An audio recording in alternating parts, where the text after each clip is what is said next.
Hi friends, అందరు బాగున్నారా? నేను బాగున్నాను. ఈరోజు నేనేం చేయబోతున్నానంటే రొయ్యల ఫ్రై చేస్తున్నా. రొయ్యల ఫ్రై ఎలా చేయాలో చూపిస్తే చూడండి. దీంట్లో కొంచెమంతా పసుపు వేసుకోవాలి, కొద్దిగంతా ఒక నిమ్మకాయ పచ్చడి అనేది పిండుకోవాలి. పిండుకొని ఇట్లా మిక్సీ చేసుకోవాలి. ఇవన్నీ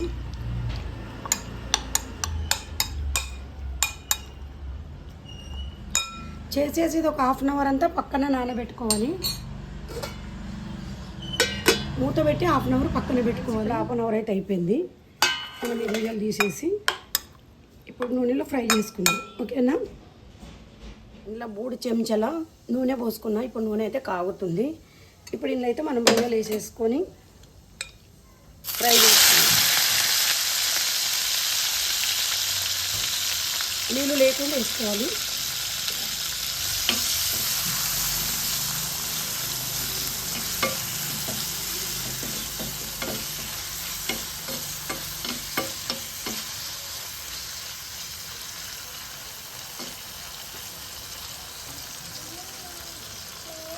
ఇవి నీళ్ళన్నీ ఇంకిపోయేంత వరకు మనం ఇట్లనే ఫ్రై చేసుకుంటాం. ఇలా వాటర్ వచ్చేసినాయి కదా, ఈ వాటర్ అన్నీ మొత్తం మనం ఇంకిపోయేంత వరకు ఇలా కలుపుతూనే ఉండాలి.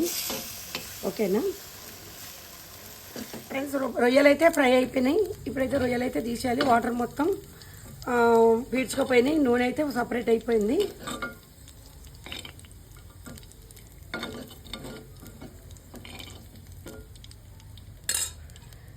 ఇందులోనే ఇంకా కొంచెం అంతా ఆయిల్ వేసుకోవాలి. ఇంకొక 2-3 టేబుల్ స్పూన్లు అంతా ఆయిల్ వేసుకున్నా. ఇప్పుడు ఇందులో మనం ఉల్లిగడ్డలు ఏవైతే సన్నగా తరిమి పెట్టుకున్నామో ఇప్పుడు ఉల్లిగడ్డలు అయితే వేసేసుకుంటున్నా. ఫ్రెండ్స్, ఉల్లిగడ్డలు అయితే ఇట్లా ఫ్రై చేసుకోవాలి. ఇందులో 1 చెంచా అల్లం వెల్లిగడ్డ వేస్తున్నాం. పచ్చివాసన పోయేంత వరకు మంచిగా ఇది ఫ్రై చేసుకోవాలి. తర్వాత ఒక 3-4 పచ్చిమిరపకాయలు, కొంచెం అంత కరివేపాకు ఇట్లా చుంచుకొని వేసుకోవాలి. కొంచెం అంత పసుపు వేస్తున్నాం.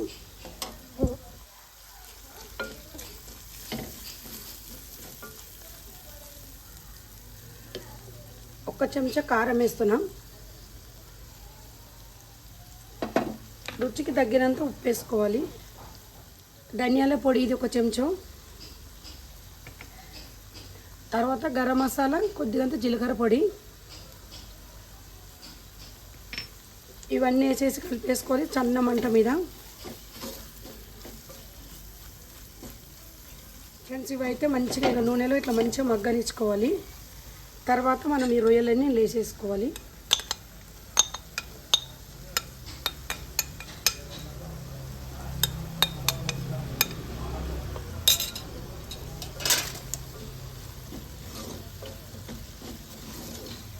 ఇట్లా రొయ్యలు మంచిగా ఇవన్నీ పట్టేటట్టు మంచిగా కలుపుకొని దీనికి ఒక 2-3 నిమిషాలు మూత పెట్టేసుకుందాం.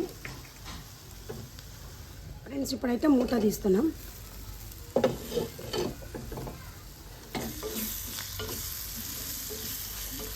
ఇలా మంచిగా ఫ్రై అయిపోయినాయి. చూడండి ఎంత బాగా ఫ్రై అని. ఇప్పుడైతే ఇవి దించేసుకుందాం. ఫ్రెండ్స్, రొయ్యల ఫ్రై రెడీ అయిపోయింది. మీకు నచ్చినట్టయితే లైక్ చేయండి, షేర్ చేయండి, సబ్స్క్రైబ్ చేయండి.